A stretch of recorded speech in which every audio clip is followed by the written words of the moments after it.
Assalamualaikum warahmatullahi wabarakatuh. Bismillahirrahmanirrahim. Alhamdulillah nahmaduhu wa nasta'inuhu wa a'udzu billahi min shururi anfusina wa sayyiati a'malina wa may yahdi bihillahu fala mudhillalah wa may yudlil fala hadiyalah. Asyhadu an la ilaha illallah wa asyhadu anna Muhammadan abduhu wa rasuluh. Allahumma salli ala sayyidina Muhammad wa ala alihi wa sahbihi ajma'in. Amma ba'd. Alhamdulillah wa syukurillah. Pada kesempatan hari ini kita masih diberikan anugerah oleh Allah beribu-ribu nikmat sehingga bisa berjumpa lagi untuk melanjutkan kajian kitab tafsir karya ya Syekh Hamami Zaddah. Yang kali ini kita akan membahas lanjutan dari tafsiran beliau pada ayat ke-1 sampai ayat ke-3 surat Yasin. Yang khususnya untuk hari ini kita akan membahas penamaan dari surat Yasin itu sendiri dan juga makna dari Yasin itu. Oke. Mari kita mulai kajian kita pada hari ini. Bismillahirrahmanirrahim. Qala musannif rahimakumullah.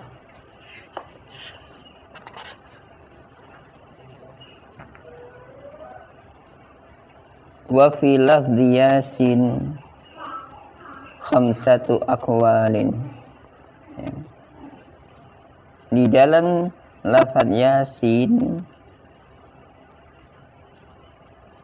itu ada 5 pendapat ya. Lafaz Yasin yang dimaksud adalah ayat pertama dari surat Yasin ya.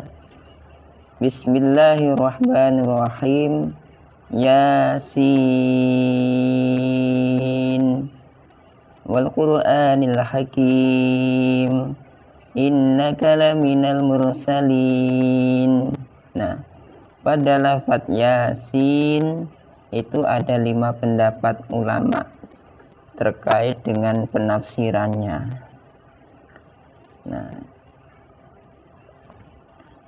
qala ba'dul mufassirin, qala dawuh sapa ba'dul mufassirina setengah saking ahli tafsir. Sebagian ahli tafsir berkata berpendapat bahwa Yasin iku ya insanu. Yasin itu mempunyai makna ya insanu, wahai manusia. Kenapa demikian? Alasannya adalah wa'indatul Arabi utawi kebiasaanipun orang Arab atau adat dari orang Arab, tradisi orang Arab, annahu temen satuhune al-Arab iku ya'khuduna seneng ngalap sapa wong Arab min kulli kalimatin saking saben-saben kalimat harfan ing sak huruf. Ya, kebiasaan orang-orang Arab terkait dengan bahasa itu ya.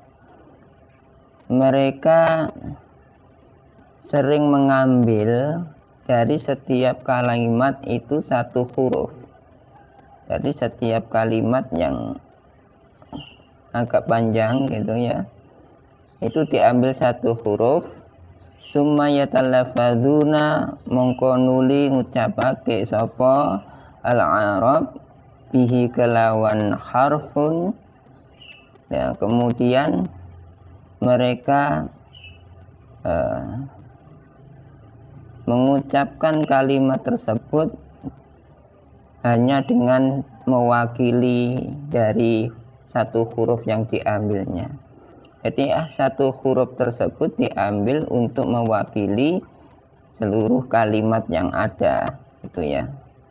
Wa ya'khuduna, dan ngalap sapa wong Arab min ya'il nida, saking ya nida, yaitu mereka juga mengambil dari huruf ya nida, yaitu huruf ya yang berfungsi untuk memanggil, ya, seperti ya ayyuhan nas, ya ayyuhalladzina amanu, atau ya Muhammadun.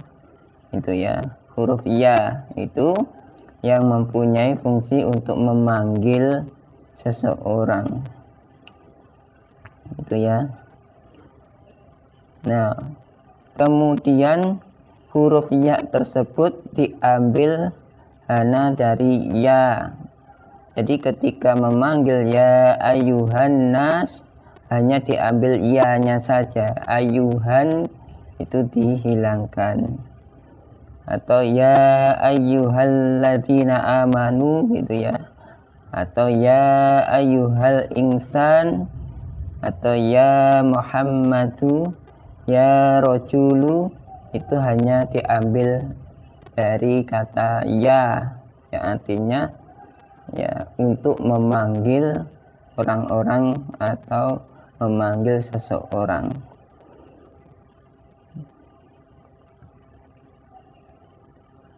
Kemudian wa minal insani, dari huruf ya nida diambil ya. Kemudian wa minal insani, dan dari huruf insan. Wa minal insani, maaf, dari kalimat insan diambil sinan sin. Nah, kemudian jika ada kalimat insan, itu hanya diambil sinnya. Insan yang artinya manusia, diambil huruf sin, gitu ya. Nah, maka farokibu huma, maka mereka nyusun sapa wong Arab, maka mereka merakit atau menyusun kedua huruf tersebut, ya. Yang pertama huruf ya nida, ya ayuhan, diambil ya-nya saja. Kemudian al-insan hanya diambil sinnya saja. Kemudian ya dan sin digabung, fasoro mongko dadi iku yasin, dadi kalimat yasin. Nah, jadi kata yasin itu berasal dari ya insanu, yang dimana ya-nya itu diambil dari ya ayuhan, ya nida, kemudian sinnya diambil dari al-insanu, ya. Jadi ya nida, ya, diambil ya-nya, kemudian al-insanu diambil sinnya, kemudian digabung menjadi yasin. Nah, itu pendapat pertama, ya. Wal muradu utawi yang kang den karepake minhu saking yasin, yang dimaksud dari yasin, wahai insan atau manusia, di situ adalah ya Muhammadu alaihi salam, yaitu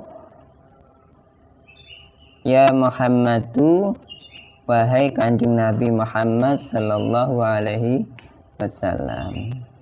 Jadi ya, yang dimaksud di situ adalah baginda Nabi Muhammad sallallahu alaihi wasallam.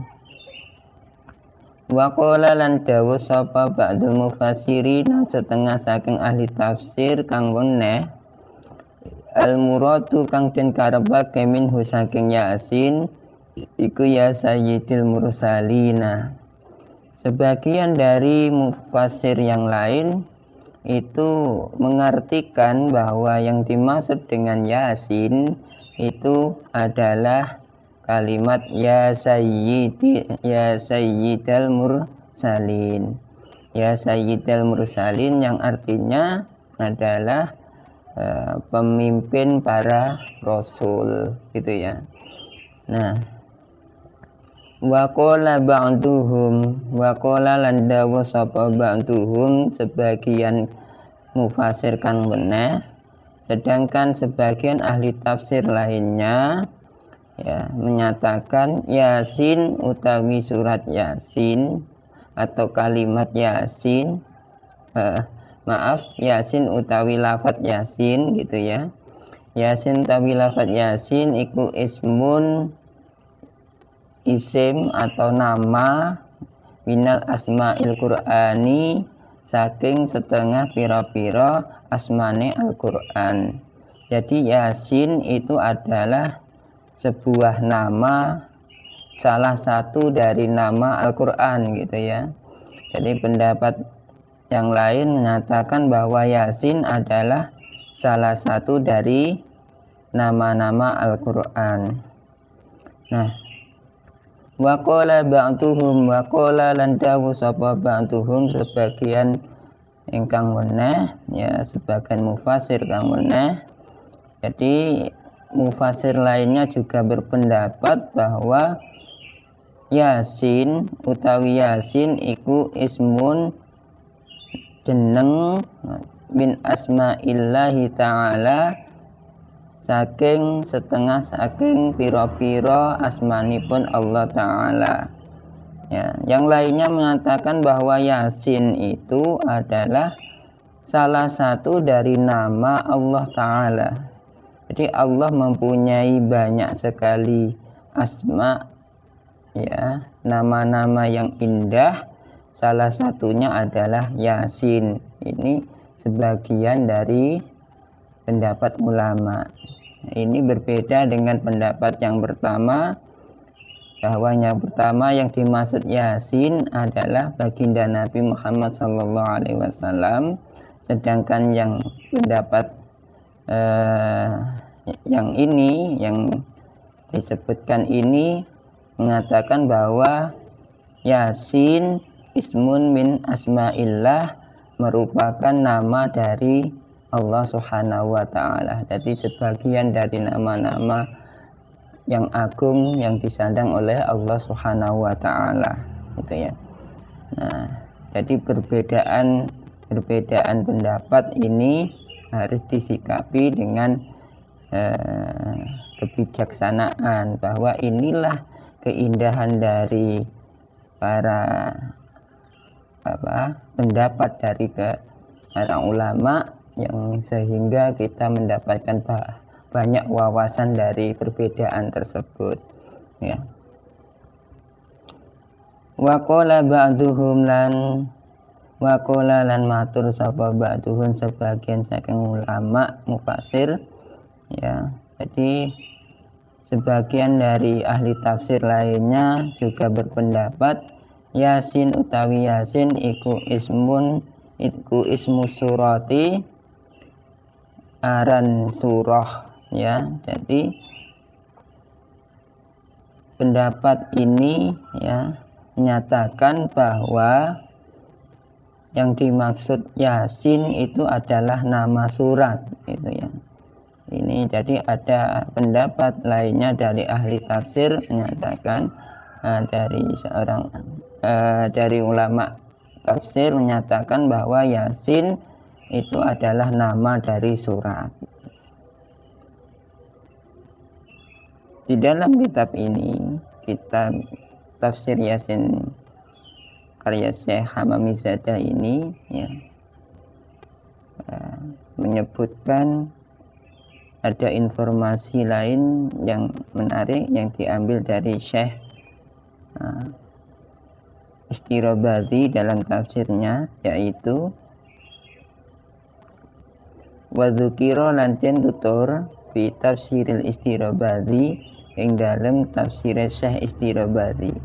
Di dalam tafsir Syekh Istirabadi disebutkan sebuah informasi annalillahi temen setuhune Allah Ta'ala, ya.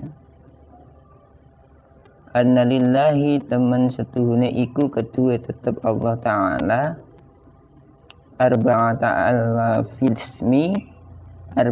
alafismi ana papat pira-pira ewune asma, ya.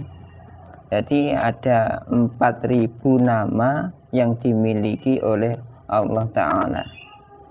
Nah, informasi ini diperoleh dari kitab tafsir karya Syekh Istirabadi yang kemudian dinukil oleh Syekh Hamamizadah dalam tafsirnya. 4000 tersebut kemudian dirinci sebagai berikut. Alfun utawi 1000 iku minha saking arba'atu alafin, ya, 1000 dari 4000 nama tersebut la ya'rifuhu iku la ya'rifuhu ora ngaweruhi ing alfun sapa ghairullahi ta'ala sakliyane Allah Ta'ala, ya. Jadi ada 4000 nama yang dimiliki oleh Allah Ta'ala. 1000 nama itu hanya diketahui oleh Allah Ta'ala.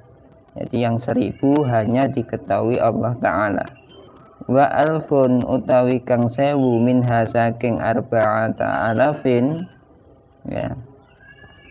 Sedangkan yang 1000 lagi, ya, iku la ya'rifuhu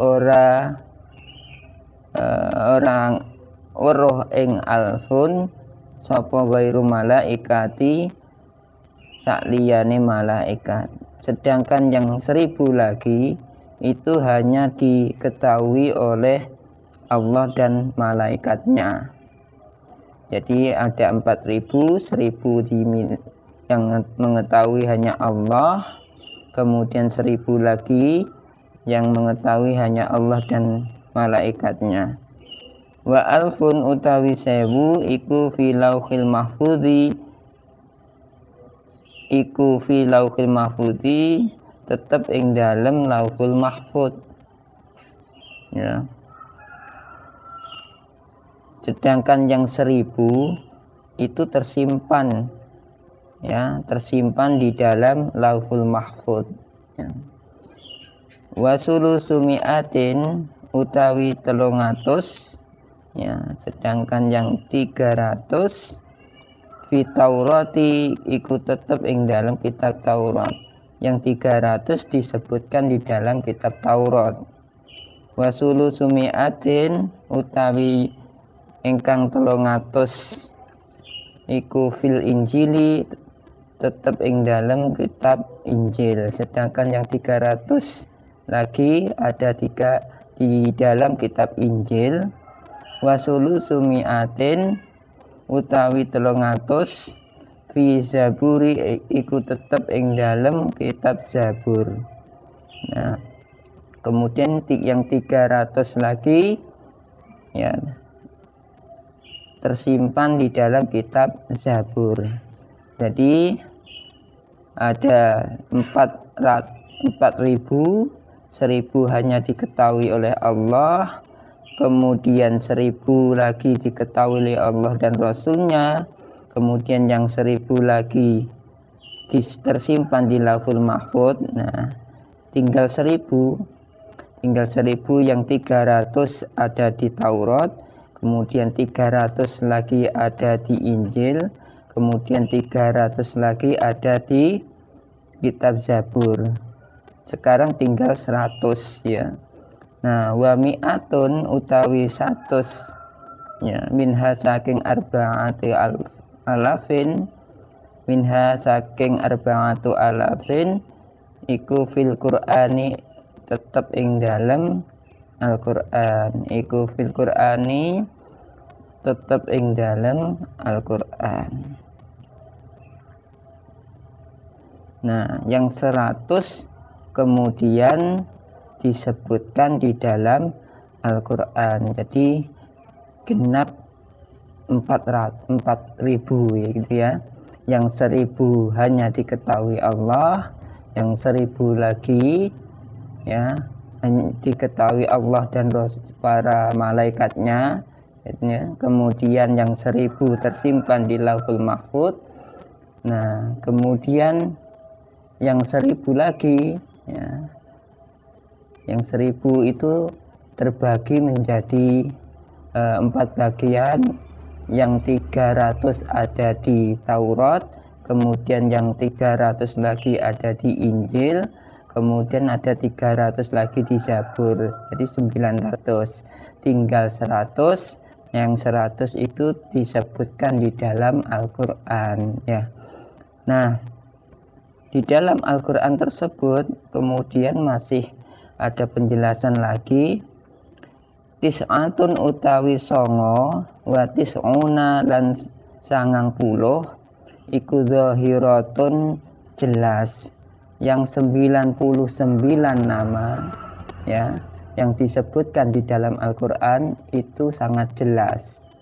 Jadi ada 100 asma Allah, 100 nama Allah tersimpan di dalam Al-Quran. Yang 99 itu disebutkan secara jelas sehingga orang awam, umat Islam ya, secara keseluruhan bisa membacanya ya, juga bisa mengerti maknanya.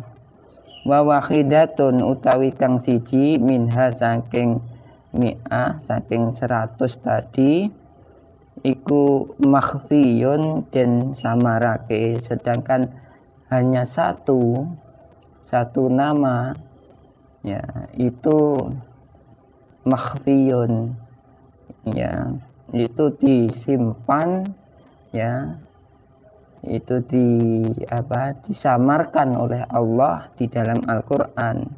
Nah wahua utawi wahidah iku ismul a'zamu, isim a'zam atau nama yang paling agung yang dimiliki oleh Allah Subhanahu wa Ta'ala. Itu tersimpan di dalam Al-Quran, satu nama, dan hanya orang hamba yang terpilih yaitu ya, yang Allah hendaki, yang bisa memahami makna dari Ismu Azam ini.